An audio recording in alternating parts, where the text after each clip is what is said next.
Pemerintah mengusulkan kenaikan biaya penyelenggaraan ibadah haji tahun 2027 menjadi 107 juta rupiah dan hal itu disampaikan Kementerian Haji dan Umroh dalam rapat kerja bersama Komisi 8 DPR RI. Usulan tersebut meningkat hampir 20 juta rupiah dibandingkan BPIH tahun 2026.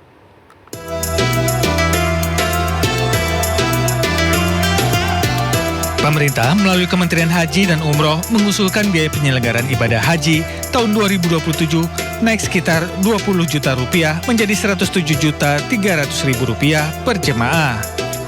Kementerian Haji dan Umroh menyebut kenaikan biaya penyelenggaraan haji tahun 2027 dipicu sejumlah faktor seperti turunnya nilai tukar rupiah terhadap dolar, kenaikan biaya penerbangan, hingga layanan pengurusan visa. Namun biaya perjalanan ibadah haji yang dibayar langsung oleh jemaah tetap sekitar 40% dari total BPIH. Sedangkan 60% sisanya akan ditutup dari nilai manfaat yang dikelola Badan Pengelola Keuangan Haji. Hal ini disampaikan Menteri Haji dan Umroh Muhammad Irfan Yusuf saat rapat kerja dengan Komisi 8 di Gedung DPR RI, Senayan, Jakarta. Kita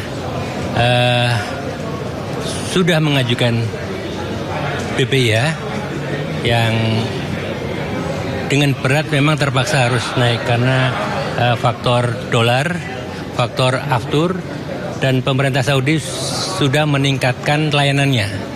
Artinya apa? Otomatis akan menambah harganya juga. Penetapan angka ini berdasarkan item-item itu rasional sekali. Maka Komisi 8 akan mencoba nanti merubah dasar penghitungan, tetapi tetap pelayanannya bisa ditingkatkan. Dari Jakarta, Bagus Prasetyadi Laksana, iNews melaporkan. Pemirsa, sidang terkait ijazah Jokowi dengan penggugat Bonatua Silalahi kembali digelar di Pengadilan Negeri Jakarta Pusat. Untuk mengetahui informasi terkini sudah terhubung dengan rekan kami, Anissa Rizkia di sana. Anissa, apa saja agenda sidang hari ini di sana?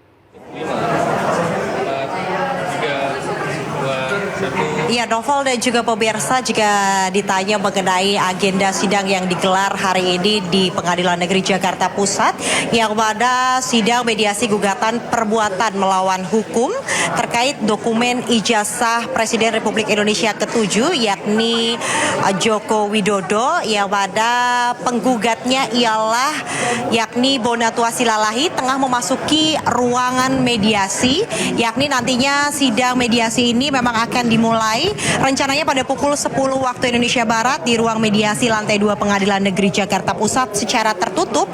Namun dilihat di layar televisi Anda, ini sejumlah nama yang tadi sudah disebutkan oleh pihak dari Pengadilan Negeri Jakarta Pusat ini diperkenankan untuk masuk ke dalam ruangan, namun kami awak media hanya bisa berada di area depan ruangan saja. Selain ada penggugat Bonatua Silalahi, tadi juga penggugat keduanya yakni Laksma TNI Purnawirawan Muryono Aladin juga tengah tiba bersama dengan Bonatua Silalahi memasuki ruangan mediasi dan akan menjalani sidang pada hari ini, kemudian didampingi oleh kedua kuasa hukum mereka yakni Komardin dan juga Hanskar Yosi, di mana nantinya rencananya yakni sidang mediasi gugatan perbuatan melawan hukum terkait dokumen ijazah Presiden Republik Indonesia ke-7 yakni Joko Widodo ini merupakan tahapan wajib dalam perkara perdata sebelum nantinya pemeriksaan pokok perkara ini akan dilanjutkan oleh majelis hukum.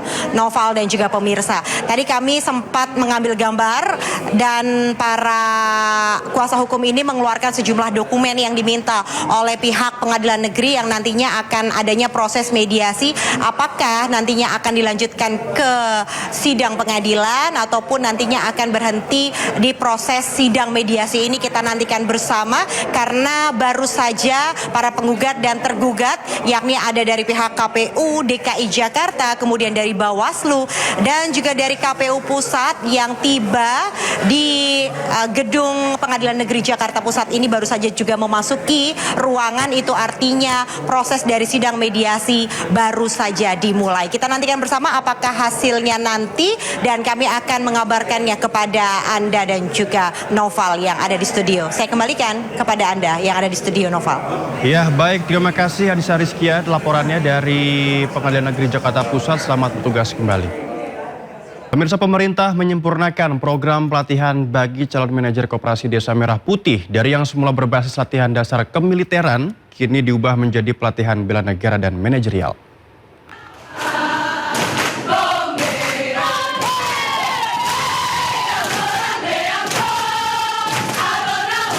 Program pelatihan bagi Sarjana Penggerak Pembangunan Indonesia atau SPPI yang akan menjadi manajer di Koperasi Desa Merah Putih dan Kampung Nelayan Merah Putih akan disempurnakan.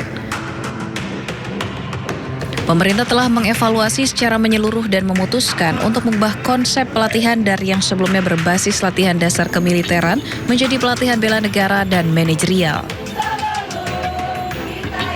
Kami ingin menegaskan bahwa pemerintah menempatkan keselamatan, kesehatan, dan kesejahteraan para peserta sebagai prioritas utama. Kami mendengar, melihat, dan merasakan betul apa yang menjadi kekhawatiran masyarakat serta keluarga peserta. Tidak ada satupun tujuan program pemerintah yang lebih penting daripada memastikan anak-anak kita, para kader bangsa ini, dapat belajar dan berlatih dengan aman dan nyaman, serta optimal. Pemerintah juga menyebut langkah penyempurnaan ini diambil untuk memastikan program semakin tepat sasaran. Pemerintah juga optimis bahwa perubahan akan membawa angin segar. Tim Liputan iNews melaporkan. Polri ungkap sejumlah wilayah blackout akibat korupsi pengadaan batu bara. Modus dari praktik korupsi tersebut diduga terjadi akibat manipulasi dokumen kualitas batu bara yang dikirimkan atau dipasok.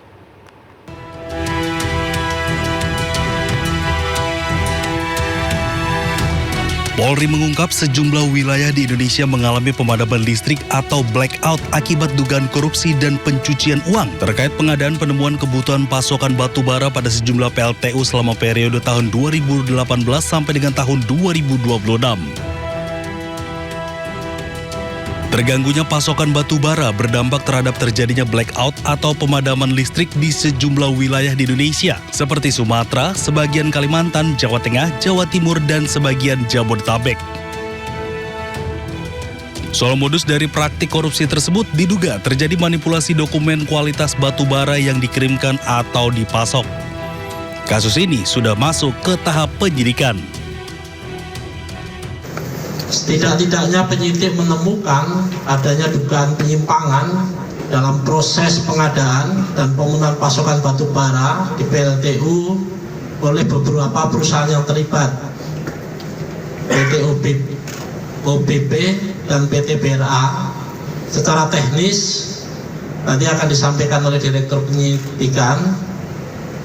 Saya ulang, secara teknis akan disampaikan oleh Direktur Penindakan berkaitan dengan hasil penyelidikan, kemudian ditingkatkan ke penyidikan. Meski Polri belum menetapkan tersangka atas pidana ini, namun 16 orang telah diperiksa oleh polisi.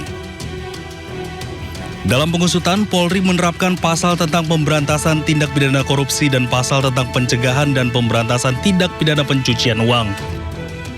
Tim Liputan iNews melaporkan. Selama 6 tahun seorang guru SMP di Bau-Bau, Sulawesi Tenggara tidak menerima gaji dan tunjangan. Di tengah ketidakpastian nasib yang dihadapinya, sang guru tetap hadir mendampingi siswa-siswinya di sekolah.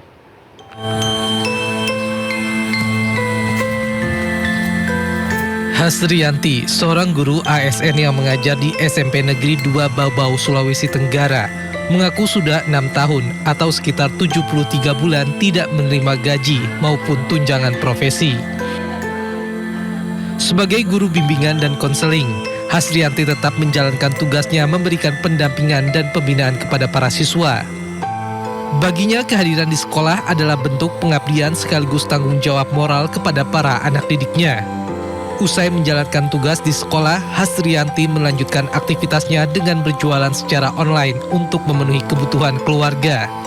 Di tengah keterbatasan ekonomi, Hasriyanti tetap berusaha memberikan kehidupan yang layak bagi kelima anaknya, meski harus berutang untuk memenuhi kebutuhan sehari-hari.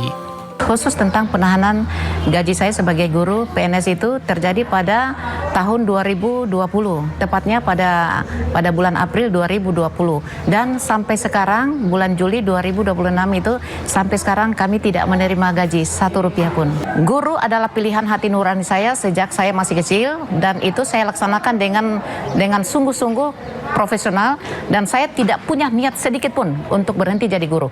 Malah ini memacu saya untuk semakin memperbaiki diri, semakin semakin saya menata diri saya untuk lebih profesional lagi untuk melayani anak-anak harapan bangsa tanpa digaji. Hasrianti mengaku telah menempuh berbagai upaya untuk memperjuangkan hak-haknya. Selain menyampaikan pengaduan ke Ombudsman, dirinya juga mengaku berkali-kali mengirim surat kepada Presiden Republik Indonesia dengan harapan memperoleh perhatian dan keadilan atas permasalahan yang dihadapi. Dari Bau-Bau, Sulawesi Tenggara, Andi Eba, iNews melaporkan. Seorang penumpang ojek online terjatuh dari motor usai tersangkut kabel menjuntai di kawasan Widya Chandra, Jakarta Selatan. Beruntung korban tidak alami luka serius.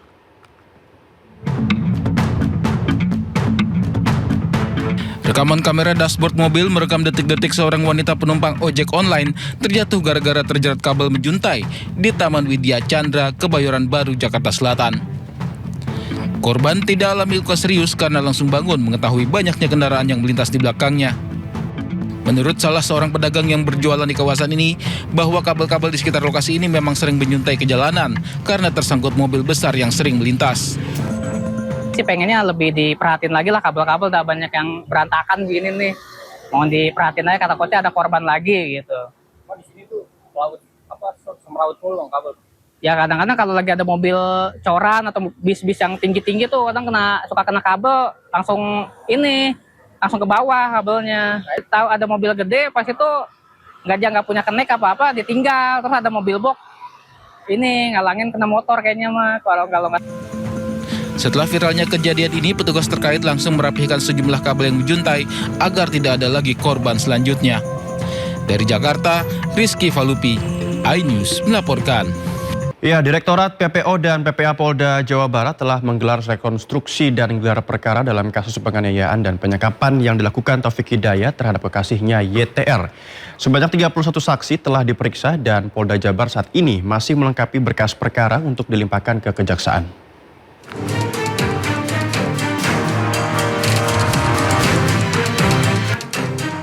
Direktorat PPO dan PPA Polda Jawa Barat telah menggelar rekonstruksi dan gelar perkara dalam kasus penganiayaan dan penyekapan yang dilakukan Taufik Hidayat 30 tahun terhadap kekasihnya YTR 29 tahun.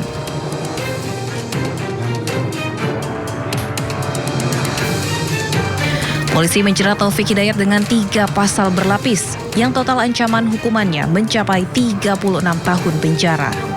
Dalam kejadian ini, YTR terbukti menjadi korban kekerasan seksual. Kabid Humas Polda Jabar mengatakan dalam penerapan pasal pihaknya telah mengkonstruksi 3 pasal. Yang pertama pasal 451 tentang penyanderaan, pasal 469 ayat 1 tentang penganiayaan berat yang direncanakan, dan pasal tentang TPKS atau tindak pidana kekerasan seksual.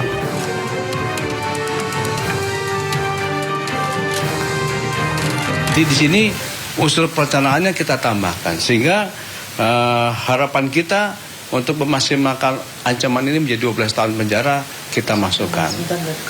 Demikian juga kita tambahkan konstruksi hukum baru yang saat ini kita terapkan kepada yang bersangkutan, yaitu tentang pasal 6 Undang-Undang Nomor 12 Tahun 2002, yaitu tentang TPKS. Ini sudah kita masukkan. Ini berdasarkan pertama adalah keterangan saksi ahli, yang kedua korban, dan yang terlebih dahulu yaitu presum yang sudah kita lakukan.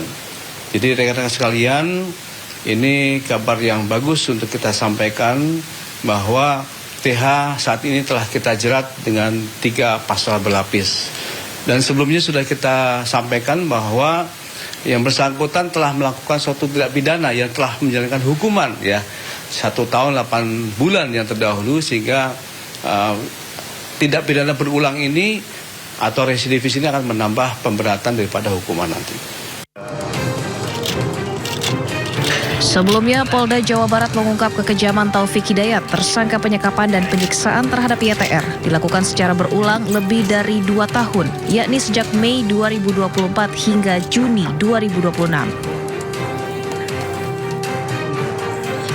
31 saksi telah diperiksa dan Polda Jabar saat ini masih melengkapi berkas perkara untuk dilimpahkan ke Kejaksaan dan membuka kemungkinan penambahan pasal lain jika ditemukan bukti baru.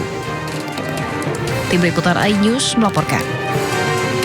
Kita beralih ke informasi lain pemirsa, pimpinan Badan Gizi Nasional sambangi Gedung Merah Putih KPK. Audiensi tersebut diinformasikan berkaitan dengan pencegahan korupsi.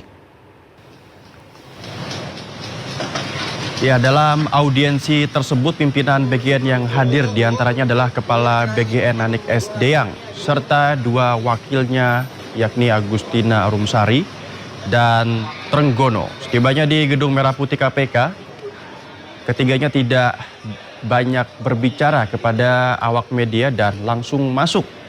Dan ini adalah wakil dari BGN yang baru dan ini adalah Nanik SD yang pemirsa memasuki Gedung Merah Putih KPK. Dan usai audiensi, Wakil Badan Gizi Nasional Agustina Arumsari sampaikan audiensi berkaitan dengan pencegahan korupsi. Salah satunya pembahasan kajian KPK soal 8 temuan yang berpotensi membuka ruang korupsi dalam program MBG. KPK sudah memberikan hasil kajian. Waktu itu masih masa pemerintahan pimpinan yang lalu, karena 17 Maret 2026. Pada saat 2 Juni 2026 kami datang, itu kami lihat ternyata hasil kajian tersebut belum mendapat tanggapan. Kami pelajari semua, ada 10 temuan, kami pelajari satu persatu, lalu sebagaimana yang seharusnya ada temuan dari BPK, dari BPKP, seharusnya setiap instansi pemerintah yang mendapat rekomendasi harus melakukan rencana tindaknya untuk menindaklanjuti rekomendasi tersebut. Oleh karena itu kami bentuk tim, lalu kami mendiskusikan 10 temuan tersebut dan kami menyusun. Dan sementara itu Presiden ke-7 Republik Indonesia Joko Widodo merespon putusan pra-peradilan yang dimenangkan oleh Roy Suryo. Sementara terkait sidang pokok perkara, Jokowi menegaskan bahwa dirinya siap menghadiri persidangan jika diminta serta akan menunjukkan ijazahnya. Kita harus menghormati proses hukum yang ada dan mekanisme hukum yang ada. Kalau saya diundang oleh Yang Mulia Majelis Hakim untuk hadir di forum persidangan, ya saya akan hadir. Dan sesuai yang saya sampaikan yang lalu, saya akan membawa dan menunjukkan ijazah dari SD, SMP, SMA, dan S1 yang saya miliki. Roy Suryo menang sebagian dari gugatan sidang pra-peradilan pertamanya dan kini tengah menanti sidang pra-peradilan kedua. Adanya gugatan sidang pra-peradilan kedua, Roy Suryo membuat pertanyaan bahwa ini merupakan langkah menunda hukuman.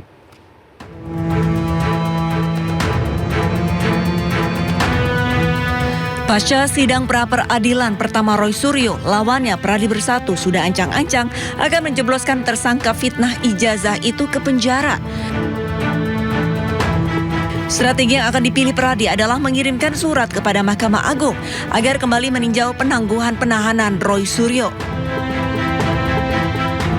Sekjen Pradi Bersatu Ade Darmawan menjelaskan bahwa langkah tersebut sengaja ia ambil agar Roy Suryo tidak terus-menerus mengajukan sidang pra-peradilan. Ada pra-peradilan yang akan dilaksanakan oleh tim Roy Suryo, otomatis harus segera dimasukkan ke dalam tahanan. Kenapa? Ketika pra-peradilan dibacakan dan itu tidak menang atau kalah, kemudian ada niatan lagi untuk memperapit, itu harus segera dilakukan penahanan. Maka kami akan mengajukan permohonan perhatian hukum dan tinjauan kembali status penahanan terdakwa Roy Suryo sebagai residivis. Namun dari sudut pandang Roy Suryo, langkah ini merupakan upaya dirinya membuktikan bahwa benar ada kekeliruan dalam penerapan pasal 32 Undang-Undang ITE. Itu tidak ada yang namanya buying time, nggak ada. Ini bukan buying time. Daripada nanti tiba-tiba diputus, tapi ternyata salah penerapan pasal 32. UU ITE. Padahal saya sudah putus. Itu persis kayak tragedi Sengkon dan Karta, ya, yang sudah diputus dulu, kemudian ternyata setelah dilihat-lihat, waduh ternyata ada kesalahan di dalam putusan sidang yang dulu. Jumat 19 Juni, 2 tersangka fitnah ijazah Roy Suryo dan Dr. Tifa ditangkap Polda Metro Jaya. Keduanya sempat menjalani perawatan di Rumah Sakit Polri sebelum dilimpahkan ke Kejaksaan Negeri Jakarta Selatan.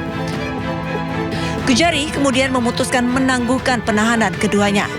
Tak terima dengan penangkapan Polda Metro Jaya, Roy kemudian ajukan sidang pra-peradilan. Tim Liputan, iNews melaporkan. Terima kasih Anda masih bersama kami di Sindo Sore. Pemirsa, Presiden ke-7 Jokowi menanggapi santai banyaknya komentar miring seusai dirinya mengikuti ritual injak kepala kerbau pasca kunjungan ke Lampung.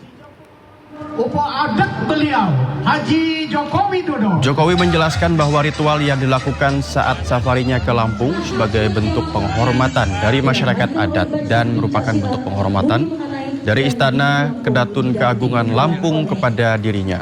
Jokowi juga meminta semua pihak untuk tidak membawa kegiatan budaya tersebut ke ranah politik. Ia juga meminta semua pihak menghargai adat istiadat dan menghargai kearifan lokal. Jokowi juga menolak jika ritual injak kepala kerbau tersebut disamakan dengan yang lain.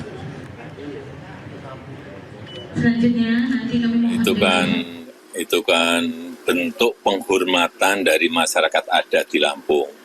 Bentuk penghormatan dari Istana Kedatun Kerajaan Lampung. Dan saya merasa terhormat diberikan penghargaan, dan jangan semua hal ditarik ke ranah politik, sering nggak sambung. Kita harus terus menghargai adat istiadat, terus menghargai kearifan lokal, terus menghargai kebudayaan, budaya kita, karena ya budaya kita ini sangat beragam sekali. Banyak yang menyamakan bahwa itu sama dengan simbol kepala banteng. Itu ritual adat. Sekali lagi, itu ritual adat yang sudah tidak sekali dua kali, sudah ratusan kali dilakukan.